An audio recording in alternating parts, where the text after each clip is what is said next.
અને સીધા જ હવે આપણે લઈ જઈએ વિધાનસભા કે જ્યાં નાણાપ્રધાન બજેટ રજૂ કરી રહ્યા છે। મંત્રી જનજાતિ આદિવાસી ન્યાય મહાઅભિયાન પીએમ જનમન હેઠળ સમગ્ર દેશમાં ગુજરાતને બેસ્ટ પરફોર્મિંગ સ્ટેટ રાજ્ય તરીકેનો એવોર્ડ મહામહિમ રાષ્ટ્રપતિ દ્વારા વર્ષ 2025માં એનાયત કરવામાં આવ્યો છે, જે આપણા સૌ માટે ગૌરવની વાત છે।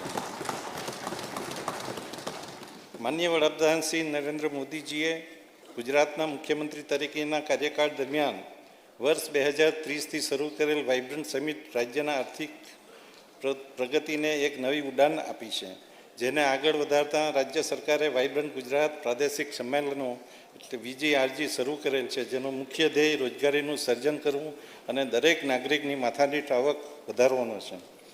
માનનીય અધ્યક્ષ Shri, Gujarat policy driven state તરીકે ગુજરાત સરકારે મહત્વપૂર્ણ નીતિઓ જાહેર કરેલ છે, જેમાં Gujarat space tech policy, Gujarat electronics component manufacturing policy, action plan for implementation of AI integrated renewable policy અને ગુજરાત ગ્રીન હાઇડ્રોજન પોલિસીનો સમાવેશ થાય છે, જેનાથી યુવા પ્રતિભાને AI આધારિત રિસર્ચ અને કુશળતા વિકસાવવામાં નવી તકો મળશે, સેમિકન્ડક્ટર અને હાઈ વેલ્યુ મેન્યુફેક્ચરિંગમાં વધુ વેગ આવશે, કૃષિ આપત્તિ વ્યવસ્થાપન, શહેરી આયોજન અને ગવર્નન્સને વધુ અસરકારક બનશે, તેમજ રિન્યુએબલ એનર્જીનો મહત્તમ ઉપયોગ કરી કાર્બન ઉત્સર્જનમાં ઘટાડો થશે, જે ગુજરાતને આત્મનિર્ભર ભારત અને વિકસિત ગુજરાત 2047ના લક્ષ્યને સાકાર કરવા મદદરૂપ બનશે।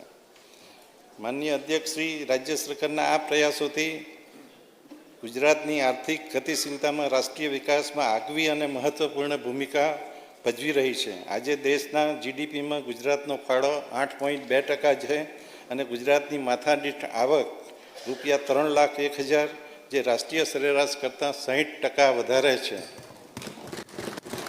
જેમાં ગુજરાત દેશના મોટા રાજ્યમાં મોખરાનું સ્થાન ધરાવે છે। માનનીય અધ્યક્ષ શ્રી, જ્ઞાન એટલે કે ગરીબ, યુવા, અન્નદાતા અને નારી શક્તિ વધુ સશક્ત બનાવવા આ બજેટમાં વિવિધ જોગવાઈઓ કરવામાં આવેલ છે।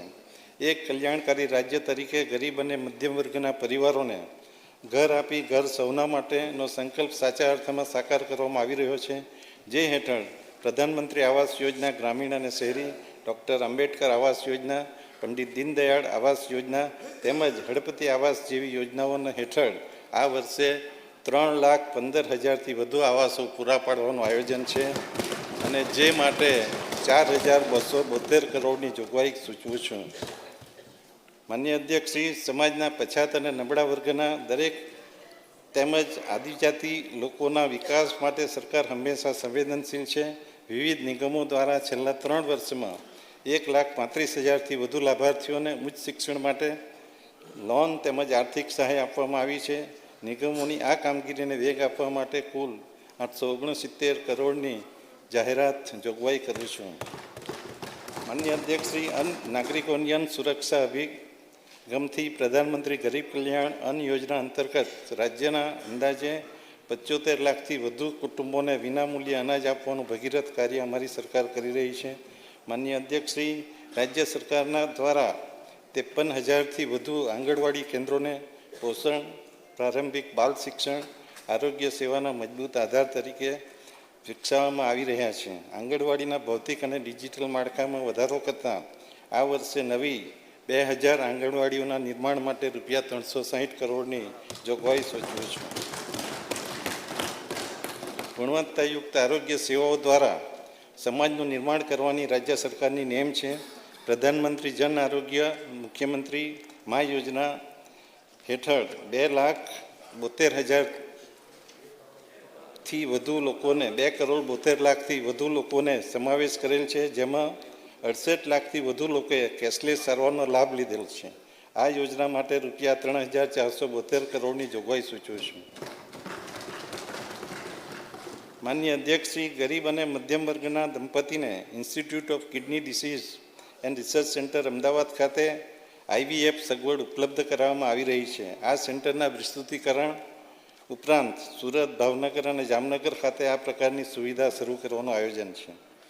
માનનીય અધ્યક્ષ શ્રી, બાંધકામ શ્રમયોગીઓને પૌષ્ટિક આહાર મળે એ માટે શ્રમિક અન્નપૂર્ણા કેન્દ્રમાં વધારો કરતા નવા 121 કેન્દ્ર કાર્યરત કરવામાં આવશે, જેમાં દરેક શ્રમયોગીઓને બાંધકામના સ્થળે આરોગ્યની પ્રાથમિક સેવા આપતા કુલ 154 ધન્વંતરી રથની સંખ્યામાં વધારો કરતાં વધુ 50 આરોગ્ય રથ શરૂ કરવામાં આવશે, જે માટે રૂપિયા 260 કરોડની જોગવાઈ સૂચવું છું.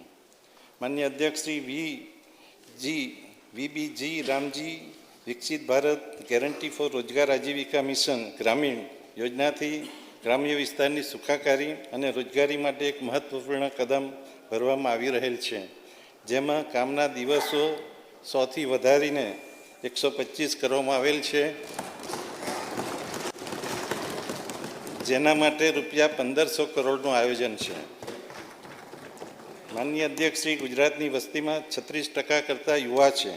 આ યુવા શક્તિને મજબૂત કરવા તેમજ તેને આગળ વધવા સમાન અવસર મળે એ માટે સામાજિક ન્યાય, આદિજાતિ તથા શિક્ષણ વિભાગ દ્વારા અંદાજે 97 લાખ વિદ્યાર્થીઓને રૂપિયા 5967 કરોડની જોગવાઈ શિષ્યવૃત્તિ માટે કરું છું.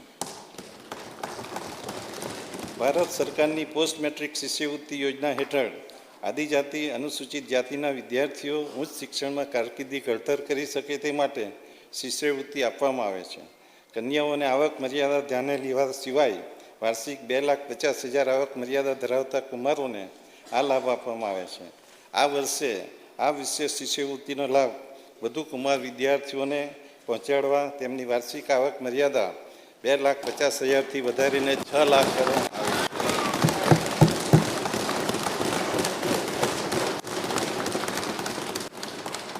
માન્ય અધ્યક્ષ શ્રી, આદિજાતિ, અનુસૂચિત જાતિ, વિકસતી જાતિ તેમજ આર્થિક રીતે પછાત વર્ગના આશ્રમ શાળાઓ, ગ્રાન્ટીન એડ છાત્રાલયો અભ્યાસ કરતા આશરે 2,77,552 વિદ્યાર્થીઓને મળતી માસિક સહાય 2160માં 340નો વધારો કરી 2500 કરવાની જાહેરાત કરું છું.